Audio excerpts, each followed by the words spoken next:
Clauers. Un any més ens congreguem al nostre Teatre La Clau per celebrar el Dia dels Sants Innocents. El Teatre La Clau va néixer amb la pretensió de recollir una forma de cultura popular que s'estava perdent, el cau d'art. I així, al cau del Teatre La Clau, hem anat presentant moltes actuacions. Des de gent que comença, que no troba lloc on presentar el seu treball, fins a artistes ja consolidats, als que els agrada compartir una bona estona amb amics i amigues. I avui també arribem a aquest cinquè Innocents de la 6a temporada de la Teatre La Clau. Recordeu que el primer any la innocentada va ser anunciar i fent els innocents i no els feren. En fi.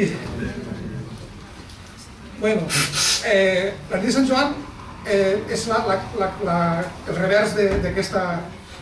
Enguany hem aconseguit portar-la al Corral de Rafael i així no cabem ja. I estava posant a Dani a si podem canviar de lloc i anar, si poguera ser, al Saló Artístic.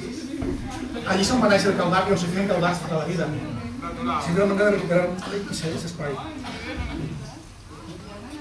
Bueno, més coses, ja està tota. Recordeu que l'entrada és de baix, l'aixida cap a del 98 Això és molt important. Però mireu un poc, que després fer així algú diu jo fico diners per a estos morts de fam, perquè traguem alguna cosa. I els artistes que tinguin catx importants que es trauen a la venda? Sí, d'això també n'hi ha algú que grava discos, si algú vol comprar algun disc, i pot tocar a l'artista també. Molt bé.